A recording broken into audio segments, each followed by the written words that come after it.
Clerics are some of the strongest classes in the game, and that's in no small part thanks to their incredible spell list. So today, we're looking at some of the best spells that you can get as a Cleric. And at number 10, we have Mass Heal. This is a 9th level evocation spell that can target any number of creatures within 60 feet of you, allowing you to divide up to 700 hit points of healing amongst them, as well as curing them of any diseases, blindness, or deafness affecting the healed targets. Though you can't use it on a construct or undead. So if you've got a zombie army or an artificer with a homunculus buddy in the party, you might be missing out a bit. Mass Heal is the ultimate healing spell available in the game on a sheer power level basis. It's the multi-target version of the 6th level spell Heal, which is an honorable mention in its own right. Both are only available at high levels, so their use cases compared to other spells takes a hit for that. But when you do get to use a spell like Mass Heal, there's very few actions in the game that can compare. While damage is usually superior over healing, 700 hit points is a lot of hit points. Sometimes even a bit overkill for a typical 4-person party. But by the time you're casting Mass Heal, it's not unusual for you or your other allies to have access to extra bodies that might need healing, whether it be recruited allies, class features like beast companions, or summon creatures to aid you. Mass Heal, more often than not, just reads as restore your entire party back to full health. Whatever damage the bad guy has been laying into your crew is rendered moot in the face of the spell. It's the closest thing to a reset button in a combat that you can have in 5th edition, and a few other actions can even compare to the impact the spell has in battle. With the exception of a maybe well-worded wish or a clutch use of divine intervention, and when you're comparing Mass Heal to those, that's some good company. The only thing that really keeps Mass Heal from being higher on this list is that it's a 9th level spell. So most of the time, it's unusable just for availability. Not a lot of games make it to level 17 to get access to it. Otherwise, you might see it much higher on this list. Next up at number 9, we have the Word of Recall. This is a 6th level conjuration spell that has a range of 5 feet. When you cast it, you and up to 5 other willing creatures in that 5-foot reach all teleport back to the place you've designated as your sanctuary, with the usual teleportation caveats of arriving in unoccupied spaces. You designate as sanctuary by casting Word of Recall in a certain location that's somehow connected to your deity, otherwise it has no effect. If Mass Heal is the best reset button, then Word of Recall is the get out of jail free card for mid to high level encounters. This is the Cleric's answer to the Arcane Caster's access to the teleportation spell. And while it lacks teleportation's utility of teleporting basically anywhere and having a higher amount of talents and range, it makes up for it by only being a 6th level spell and having no failure chance so long as you've set up your return destination correctly. Within combat, this is obviously a great way to save a party from a death spiral or an uncertain situation. Group everyone up, maybe hold your action until everybody gets to you, and get back to a known safe location. Beyond that, it has great flexibility outside of direct combat. If your team gets stuck, whether it's because of a dangerous trap, an inescapable dungeon, or you've just fought your way to near exhaustion and are unlikely to survive a trip to safety, Word of Recall bails the team out of all of these situations if the Cleric is wise enough to keep the 6th level spell slot stowed. It's not technically the earliest accessible mass teleportation spell, as that honor goes to the Arcane classes getting Teleportation Circle as a 5th level spell, but Teleportation Circle requires a full minute to cast, and a more elaborate setup of finding different circles to teleport to. Word Recall is both useful in combat and has no serious stipulations on being able to use it. It's an awesome spell for any campaign that gets to the mid-late game level. Though, like Mass Heal and Heal before it, it falls a bit shorter on this list because of that level limitation, as most Clerics never get a chance to cast it. Still, great high-level spells deserve recognition too, and Word of Recall is one of the best. And at number 8 on this list, we have Guidance. This is a divination cantrip spell with a range of touch that requires a concentration for up to 1 minute. The creature you touch gets a 1d4 added to an ability check of their choice for the duration, being able to choose to roll that d4 before or after the check, ending this spell when they do. Guidance is quite likely the spell cast the most times in 5th edition. It's such an automatic and easy to use benefit that comes with no actual resource costs. Just getting infinite free bonuses to ability checks is great, as anyone who's played Baldur's Gate 3 can attest. It's extremely good at helping with high tension ability checks, like helping your rogue stealth to infiltrate an enemy base, or pumping up their thieves tools checks. It's great in social situations, letting you skew the odds in your favor for the face of your party to make a critical persuasion check. Need a strength check for your barbarian to bust down a door? Well, offer them a little heavenly assistance with Guidance. It's not all roses though, as it does require your concentration. This means using it preemptively before you get into a fight can be a little awkward, as it might go to waste if you need to cast an important, combat-focused concentration spell. It also doesn't stack nicely with more powerful, though more costly, utility spells like Enhance Ability that also use concentration, have a more powerful effect, and can last for multiple rolls on an ally who might separate themselves from you to perform their checks. And sometimes a DM can limit its use if it'd be too obvious and casting a spell might have drawbacks. After all, if people see you casting a spell in your party's face before they go to a conversation, that might just raise suspicion. All that said, these aren't particularly big downsides or drawbacks. It's hard to argue with big benefits at no cost, and in the world of D&D, guidance is the coolest thing you'll find of free real estate. And at number 7, we have Dispel Magic. This is a 3rd level abjuration spell with 120 foot range. When you cast it, you choose a target in range, which can be a creature, object, or just a magical effect in the area, and forcibly end any 3rd level spell or lower on that target. If you upcast Dispel Magic with high level spell slots, it'll automatically dispel all spells of that upcast level or lower. If the target has a higher spell level than that slot that you expended to use Dispel Magic, you get to make a spell casting ability check at a DC 10 plus that target's level to succeed. Dispel Magic is available to basically every spellcaster in the game, but that doesn't stop it from being one of the best spells anyone can have in their repertoire. The main thing Dispel Magic has going for it is that there's so few effects that do anything close to what it does. Sure, a counterspell can prevent a spell from actively being cast, but it's useless against magical traps or pre-existing effects an enemy or encounter already has set up.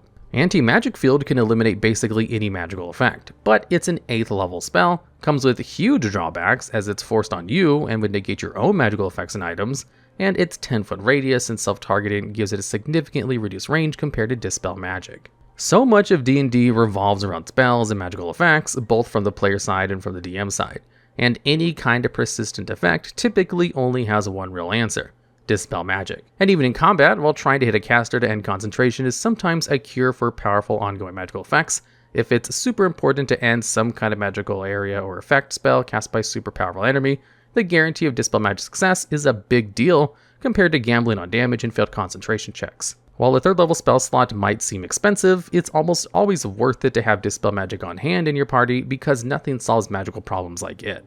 And at number 6 on this list, we have Hero's Feast.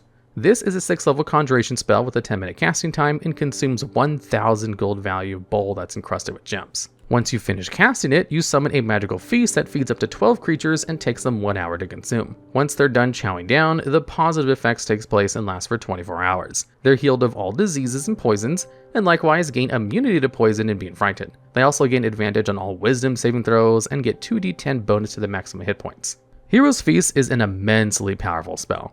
It may be the best high-level spell in the game, barring the absolute best end-game spells. It's an incredibly powerful buff, and most importantly, can be done well ahead of time. The toughest thing about buff spells in D&D is the action economy involved in limitations of concentration. A buff has to be very good to justify not using your action to dish out some damage, or drop a fight-altering control spell. Hero's Feast skirts the issue by never being involved in action economy.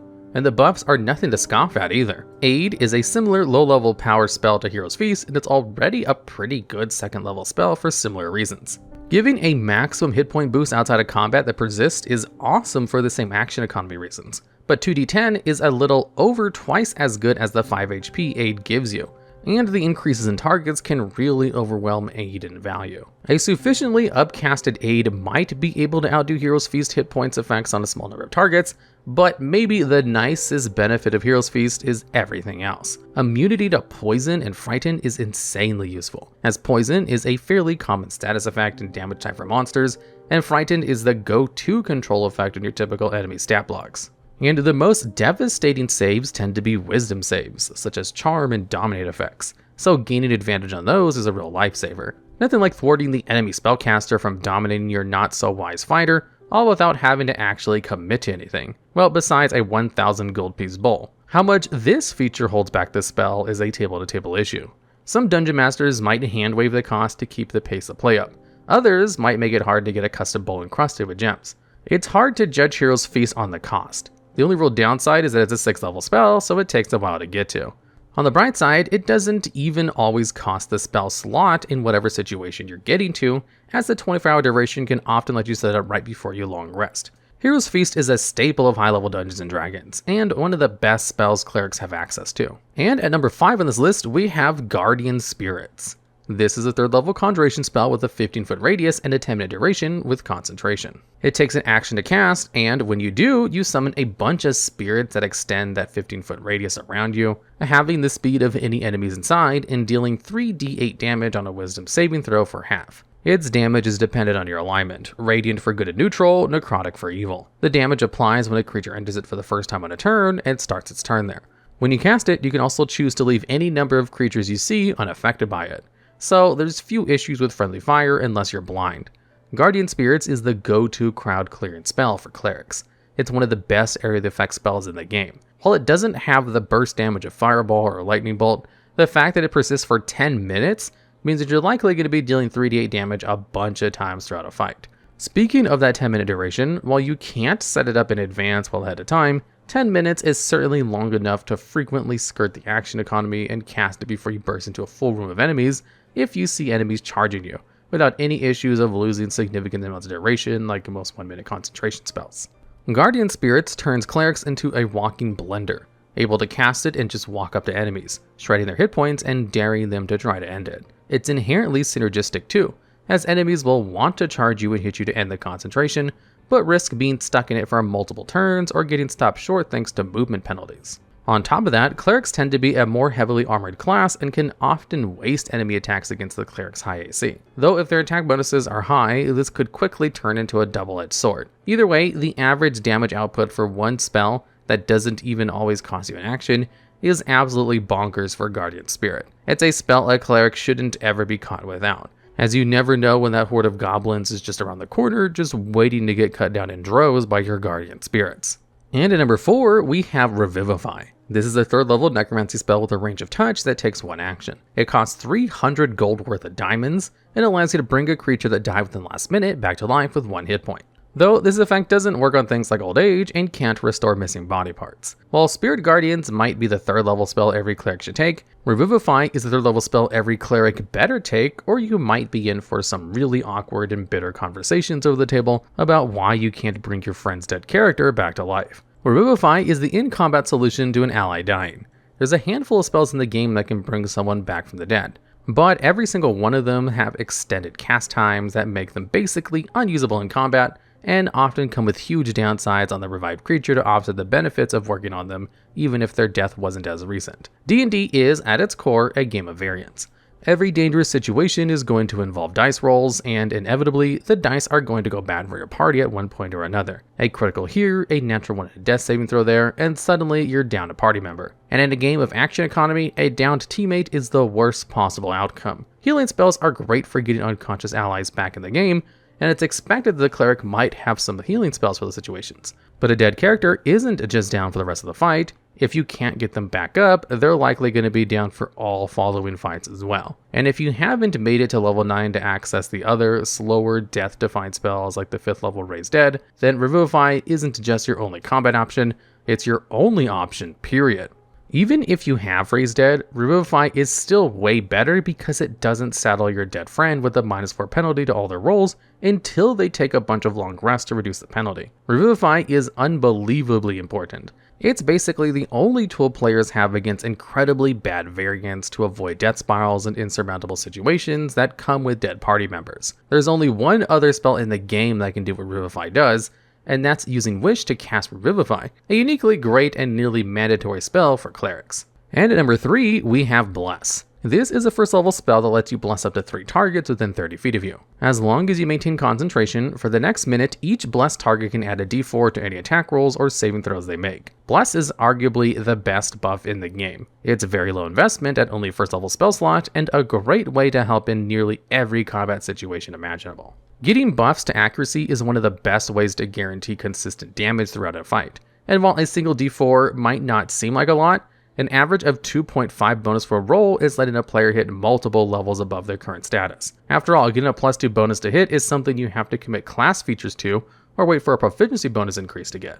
This spell lets frontline bruisers like Great Weapon Master Fighters better execute on those huge damage swings thanks to helping out their accuracy, or help to offset attacks that might be at disadvantage due to negative conditions. And the saving throw buff is nearly as good as the attack buff. It's pretty difficult for most classes to round out the saving throws that they lack proficiency with. Just like with the Hero's Feast earlier in this list, the ability to prevent your super dangerous combat classes from succumbing to controlling wisdom saving throws is critical. And while Bless isn't quite as good as Advantage on average, it helps out with every other save. Dexterity saves are some of the most common, and while they are mostly for resisting damage, Bless, keeping your party healthy by helping them make saving throws, keeps the pressure off you and them from action-draining resource responses like healing spells or drinking potions. If all that wasn't good enough, Bless is even a great spell to upcast, gaining extra targets as you increase its spell level.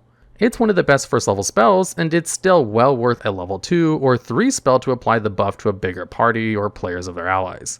It's one of the best spells in the game both offensively and defensively. Its only real downside is it competes with some higher powered spells for your concentration as you gain levels. But from level 1 all the way up to level 20, it's never a bad time to throw down a Bless on the party. And at number 2 in this list, we have the Healing Word spell. Healing Word is a first level evocation spell with a 60-foot range that only costs 1 bonus action. The target of the spell is healed for 1d4 plus your spellcasting modifier. Healing Word is the next step up from Revivify in the category of nearly mandatory recover spells. While Revivify is more unique for bringing players back to life, dealing with unconscious allies is way more common than dead ones. Most of the time, an ally needs to be unconscious first before they can die anyhow, and that fairly common situation is where Healing Word shines the most. While it does have the downside of being one of the weakest healing spells in the game for raw healing numbers, it doesn't really matter how much healing it does most of the time. What matters is it will rescue an ally from being unconscious and getting their entire turn's worth of actions back most of the time, and you still get your full action on your turn afterwards. The low healing threshold can backfire, such as if an enemy is going to get a turn before your unconscious ally and knock them back down, but even then, you're often using your bonus action to trade for an enemy's full action for having to deal with your low hit point ally again. Not necessarily great for your ally, but still very effective even in that bad scenario. You can also throw Healing Word's multi-target level 3 version, Mass Healing Word, into this category for providing the same benefit but on multiple potential allies. It'd even be worth its own spot if I wouldn't just be listing the exact same reasons Healing Word is great. It's just not quite as good because 3rd level spells are a much heftier investment. The most powerful healing spells like Cure Wounds, Healing Spirit, and even the big ones like the 6th level Heal all have their places in a Cleric's toolbox. But the lack of range and cost of an action compared to Healing Word makes them all significantly less important. Making great use of your bonus action is one of the most valuable qualities of any spell or feature a character can have, and tossing out some incidental healing and reviving unconscious allies is the second best thing you can be doing with your bonus action spells as a cleric. Speaking of which, finally, at number 1 on this list we have Spiritual Weapon. This is a 2nd level evocation spell. Using a bonus action, you can summon a hovering spectral weapon with a 60-foot reach and make a spell attack to an adjacent target, dealing 1d8 force damage and adding your spellcasting modifier. For 1 minute, you can continue to use your bonus action to move the spectral weapon up to 20 feet and attack it again. Spiritual Weapon is the envy of every other class in 5th edition. While what amounts to a single medium damage attack doesn't seem like a lot in the grand scheme of things, the fact that it only uses a bonus action, persists for a minute, and doesn't use any concentration makes Spiritual Weapon a uniquely excellent damage spell. Clerics have a lot of great spells at their disposal, but most high-impact spells require action and often demand your concentration, like the previously mentioned Spirit Guardians. Martial classes often have to have class features or feats to get extra attacks using a bonus action, typically being saddled with conditions like Great Weapon Master's extra bonus attack action you need to kill something, or even awful downsides like the Berserker Barbarian's Frenzy, saddling them with exhaustion afterwards. Spiritual Weapon's only downside really is it costs a 2nd level spell slot, and while that's not insignificant, getting several force damage attacks at minimal loss to action economy is not just a great use of bonus action, it's almost always the best. Only spells like Healing Word's ability to revive a downed ally comes close. But there's not always a downed ally around every turn, but if you're in combat, there's almost definitely an enemy worth laying into with some Spectral Wrath. Spiritual Weapon is a cleric-only spell, and is one of the most defining things about the class as a whole. Clerics are already in the running for strongest support caster, but Spiritual Weapon also makes them a valuable part of any party's damage output, and the name of the game in D&D is nearly always dealing tons of damage as fast and often as possible. Nearly any class would give up most of their non-core features just for access to this one spell. It's just that good, and why it takes number 1 spot on this list. Alright, and that's the list. The Cleric is one of the best classes in the game with an outstanding spell list, so there's definitely other great spells not mentioned here. Do you know of any other spells that maybe could have made this list, or have any ideas for future videos just like this one? If so, let us know down in the comments below.